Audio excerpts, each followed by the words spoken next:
Hi friends, అందరికీ నమస్తే అండి. ఇప్పుడు సమ్మర్‌లో చక్కగా పిల్లలంటే ఇంతకుముందు బయటికెళ్ళి అవుట్‌డోర్ గేమ్స్ అయితే ఆడుకునేవారు. ఇప్పుడు ప్రతి పిల్లలు కూడా ఇలా ఫోన్లకైతే అడిక్ట్ అయిపోతున్నారు. అందరూ కూడా రీల్స్. అందులో పనికొచ్చేది ఉంటుంది, పనికిరానిది ఉంటుంది. కానీ పిల్లల్ని డైవర్ట్ చేయడం అయితే చాలా కష్టంగా అనిపిస్తుంది. మేమైతే పిల్లలకి కొంచెం భగవద్గీత శ్లోకాలని, చిన్న శ్లోకాలవి అలా నేర్పుతుంటే కాసేపు వాళ్ళు మన మాట వింటారు కదా! మా మనవరాలు నేర్చుకున్నయి అయితే విందాము. గణపతి ప్రార్థన చెప్తావమ్మా?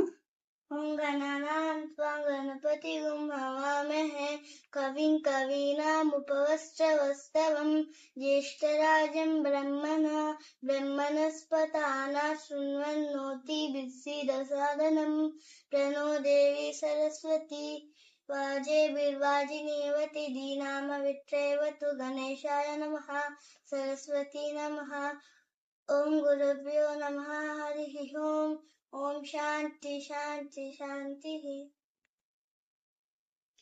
ఈ గణపతి ప్రార్థన అయితే నేను ఫోన్‌లో నేర్పించేదాన్ని.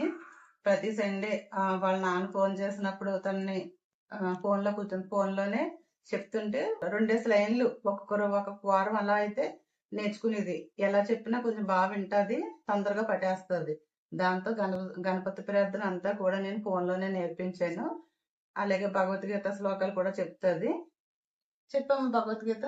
ధర్మక్షేత్రే కురుక్షేత్రే సమవేతాయుత్సవః మామకా పాండవశ్చైవాజిమకుర్వత సంజయ కార్పణ్యదోషోపహత స్వభావః పుత్యామిత్వం ధర్మ సమ్మోదతే చేతః శ్రేయః త్యానిశ్చితం బ్రూहि తన్మే శిష్యస్तेऽहं సాధిమాం తం ప్రపన్నం.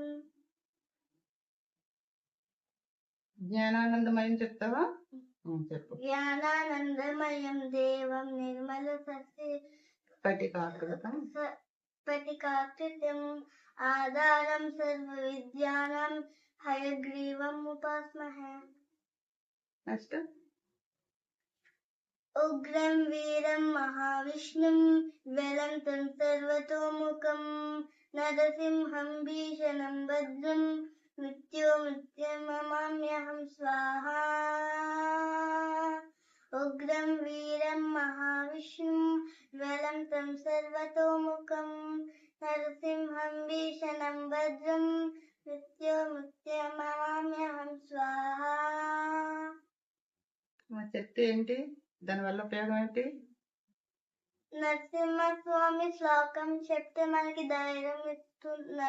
నరసింహస్వామి మనకి ధైర్యం ఇస్తుంది, ఇంకా శక్తి ఇస్తుంది. ఎప్పుడైనా స్కూల్కి వెళ్ళినప్పుడు శక్తి ఇస్తుంది, ఇంకా చదువు బాగా వస్తుంది. ఎన్నిసార్లు చెప్పాలి? 24 times. Okay, very good. Next. చెప్పు. ఓం భూర్భువస్వః తత్సవితుర్వరేణ్యం భర్గో దేవస్య ధీమహి ధియో యో న ప్రచోదయాత్. నెక్స్ట్.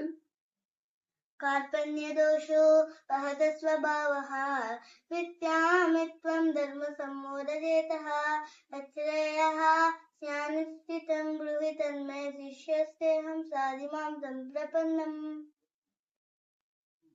శుక్లాంబరధరం విష్ణుం శశివర్ణం చతుర్భుజం ప్రసన్నవదనం ధ్యాయేత్ సర్వవిఘ్నోపశాంతయే అజ్ఞానపద్మార్కం గజానన మహానిశం అనేకదంతం భక్తానాం ఏకదంతం ఉపాస్మహే.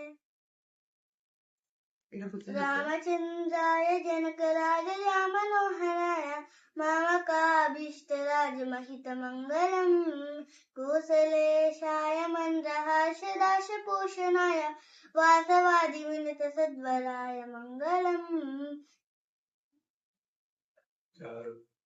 చారు కుంకుమోపేత చందనాని చర్చితాయ హారకటక శోభితాయ చారు మంగళం భూరి మంగళం. పిల్లలకి మనం సమ్మర్లో చక్కగా పెద్దవాళ్ళు అమ్మమ్మ నాన్నమ్మలు చక్కగా ఇలా నేర్పిస్తే వాళ్ళు నేర్చుకుంటారు. కాసేపు మనకు కూడా అల్లరి తగ్గుతది కదా! ఈ రోజుల్లో పిల్లలైతే చాలా చాలా అల్లరి చేస్తున్నారు. వాళ్ళ మైండ్ కొంచెం డైవర్ట్ చేయటానికి మనం ఇలాంటివన్నీ కూడా నేర్పిందాం. ఈ ప్రోగ్రామ్ ఎలా ఉందో చిన్న కామెంట్ అయితే పెట్టండి. అలాగే షేర్ చేయండి. లైక్ చేయండి, సబ్స్క్రైబ్ చేయండి. Thank you.